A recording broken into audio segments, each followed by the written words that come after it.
Hello everyone, welcome back to my channel Harshita Education. Today in this video we are going to cover our chapter 3, that is Robinson Crusoe discovers a footprint from class 5th English Marigold book NCERT syllabus. So इस chapter में हम Robinson Crusoe की story के बारे में पढ़ेंगे. मैं आपको उसको हिंदी में इसका मतलब समझाऊंगी, प्लस इसमें जितने भी डिफ़िकल्ट वर्ड्स आएंगे वो भी हम देखेंगे. ओके चलो, so let's start. So Robinson Crusoe ship had been destroyed by the sea. He had been alone for many years and longed for company. One day he discovers a footprint on the sands. Let's find out what he did then. तो यहाँ पे हम जो Robinson Crusoe है उसके जहाज़ के बारे में पढ़ेंगे कि किस तरह से उसका जो जहाज़ है, जब वो शिप में आ रहा था तब उसका जो जहाज़ है वो किस तरह से डिस्ट्रॉय हो गया था, यानी नष्ट हो गया था, और वो बहुत सालों तक अकेला एकदम रहा और वो चाहता था कि उसके साथ भी कोई रहे, उसको किसी की कंपनी चाहिए थी. तो एक दिन उसने क्या देखा कि रेत पर उसको किसी के पाँव के निशान दिखे. ठीक है, तो चलो अब आगे हम स्टोरी में पढ़ते हैं. One day, when I was going towards my boat, I was surprised to see the footprint of a man on the sand. तो एक दिन रॉबिन्सन क्रूसो बता रहा है कि जब मैं अपनी नाव की ओर जा रहा था तो क्या हुआ, मैं बहुत सरप्राइज़ हो गया. सरप्राइज़ किस चीज़ को देख के हो गया? सरप्राइज़ मतलब बहुत हैरान रह जाना. अब किस बात को देखकर? क्योंकि मैंने सैंड के ऊपर यानी रेत के ऊपर किसी के पैरों के निशान देखे. आई स्टूड अमेज्ड, और मैं उसे देख के बहुत ही अचंभित हो गया, एकदम अमेज हो गया. I listened, I looked around me, I could neither hear nor see anything. तो मैंने सुनने की कोशिश करी, ध्यान लगा के सुनने की कोशिश करी कि मेरे आगे पीछे कोई है. मैंने अपनी आंखों से देखने की भी कोशिश करी कि यहाँ कोई है, लेकिन मैं कुछ भी नहीं देख पाया. I went up higher to look down. I went up the shore and down the shore, but it was no good. तो मैं ऊंचाई पे भी गया और मैं जितना हो सके नीचे भी गया, लेकिन मुझे कोई भी वहाँ पे नहीं दिखा. I could find no other footprint but that one. तो मेरे को सिर्फ एक ही फुटप्रिंट दिखा, उसके अलावा बिल्कुल भी कुछ और दिखाई नहीं दिया. I went to it again to see if there were any more footprints and to tell if it had been my imagination. तो मैं वापस से उसी फुटप्रिंट के पास गया जिसको मैंने देखा था कि उसके आगे पीछे और कोई फुटप्रिंट्स हैं, लेकिन जब मैं वहाँ गया तो मुझे सिर्फ एक ही फुटप्रिंट दिखा. रॉबिन्सन क्रूसो क्या बता रहा है, मुझे वहाँ पर एक ही फुटप्रिंट दिखा. और फिर मैं सोचने लगा कि शायद ये मेरी इमेजिनेशन तो नहीं है, शायद मैं कोई कल्पना तो नहीं कर रहा हूँ. But I was not mistaken, लेकिन मैं गलत नहीं था. So there was exactly the print of a foot, toes, heel, every part of a foot. I could not imagine how it came there. तो मैं बिल्कुल समझ नहीं पा रहा था. मुझे लग रहा था शायद हो सकता है मुझसे कोई गलती हो गई है, लेकिन एक्चुअली कोई गलती थी ही नहीं. वहाँ पे वाकई में एक पैर का निशान था, और उस पैर में टोज थे, हील थे यानी उंगलियाँ थी, एड़ी भी थी, और पैर के हर एक पार्ट का हिस्सा था. I could not imagine how it came there. और मुझे समझ ही नहीं आ रहा था, मुझे पता ही नहीं चल रहा था वो फुटप्रिंट वहाँ कैसे आया. I stayed a long time thinking, but became more and more confused. तो मैं काफ़ी देर तक ये चीज़ जो है वो सोचता ही रहा, और यही सोचता रहा कि भाई ये चीज़ यहाँ पर कैसे आई.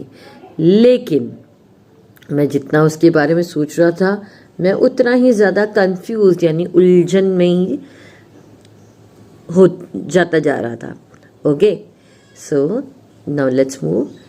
At last I return home very frightened. और फाइनली मैं अपने घर के अंदर आ गया. और कैसे आ गया? फ्राइटेंड मतलब एकदम डरा हुआ आया. Looking behind me after every 2 or 3 steps. और जैसे जैसे मैं अपनी घर की तरफ आ रहा था तो 2-3 कदम चलने के बाद मैं वापस बार बार पीछे मुड़ के देख रहा था कि शायद कोई मेरे पीछे तो नहीं. Mistaking every bush and tree to be a man. और जब मैं वापस आ रहा था तो ये चीज़ देख रहा था कि शायद हर एक मैं पीछे मुड़ते हुए देख रहा था कि शायद कहीं किसी ट्री के पीछे या किसी झाड़ी के पीछे कोई इंसान होगा. When I came to my cave, which I called my castle, जब मैं मेरी केव में आया, केव मीन्स गुफा में आया, जिसे मैं कैसल बोलता हूँ. कैसल मीन्स, कैसल मतलब मेरा फोर्ट कह सकते हो या महल कह सकते हो, ठीक है.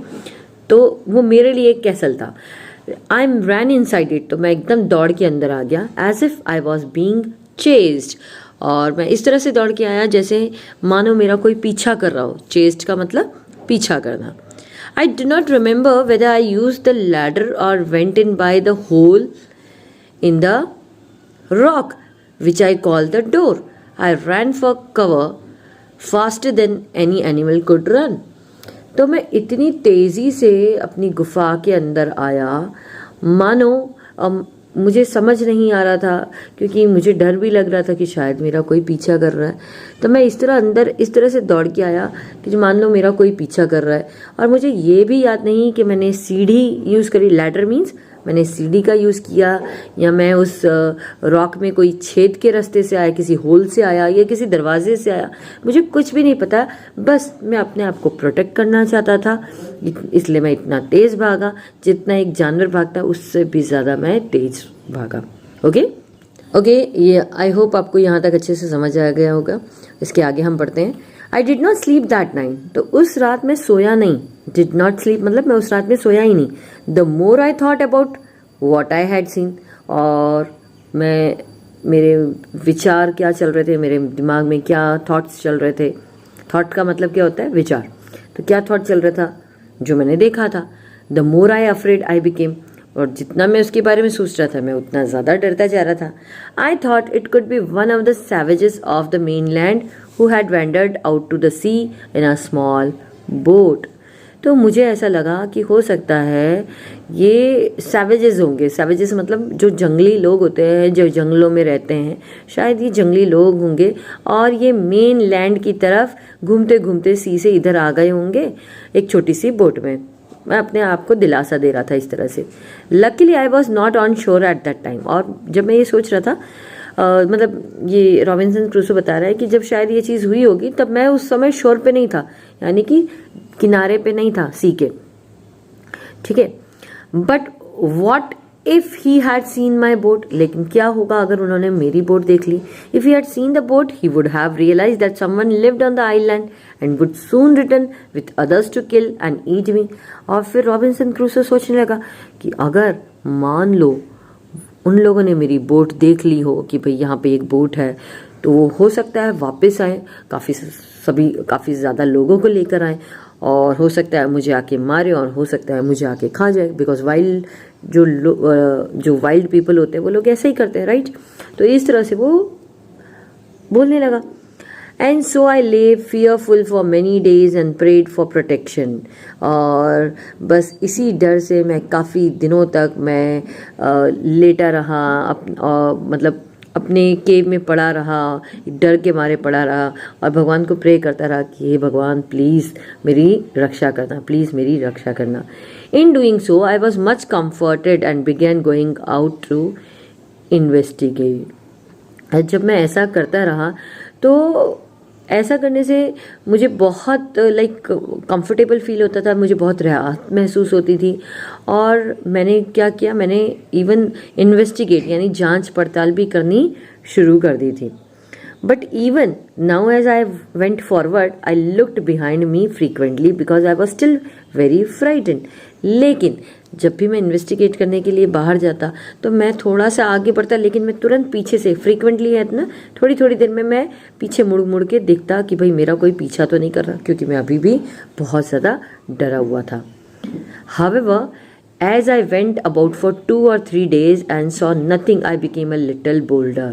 अब जैसे जैसे 2 से 3 दिन हो गए मैं बाहर जाता, मैं रोज़ देखता, मैं खोज करता कि भाई कोई है तो नहीं. लेकिन जब मुझे कुछ नहीं मिला तो मैं क्या हो गया, मैं थोड़ा सा बोल्डर हो गया. बोल्डर मतलब जब मेरे में थोड़ी सी ताकत आ गई. Okay. I decided to go down to the shore again and examine the footprint once more. तो मैंने वापस से डिसाइड किया कि चलो अब मेरे को शोर के पास जाना है, यानी कि किनारे के पास जाना है, और वापस से मैं एग्जामाइन करूँगा. एग्जामाइन का मतलब छानबीन करूँगा, जांच पड़ताल करूँगा. ठीक है, लुक ध्यान से देखूंगा कि वापस से वो जो फुट मार्क्स है, फुटप्रिंट्स है, वो है या नहीं है। So I decided to measure it with my own foot mark. और फिर मैंने डिसाइड किया कि मैं अपने खुद के फुट मार्क्स यानी अपने खुद के पाँव के निशान से उसको मेजर करने की कोशिश करूँगा। Okay, as I came closer to the footprint I realise that it could not be my footprint because I had not come to this part of the beach since a long time. और जब मैं उस footprint के पास पहुंचा तो मैंने realise किया, मुझे ये पता चला कि ये मेरा फुटप्रिंट नहीं हो सकता। क्यों? क्योंकि मैं तो इस बीच के इस पार्ट में काफ़ी अरसे से नहीं आया, काफ़ी समय से नहीं आया। Secondly, as I placed my foot alongside with that footprint it seemed larger than my own. और दूसरी बात यह कि जब मैंने उस फुटप्रिंट के बाजू में अपना पाँव रखा तो मेरा जो पाँव है वो उस फुटप्रिंट से छोटा लगा, यानी वो जो फुटप्रिंट था वो मेरे पाँव से बड़ा था, उसकी साइज़ बड़ी थी।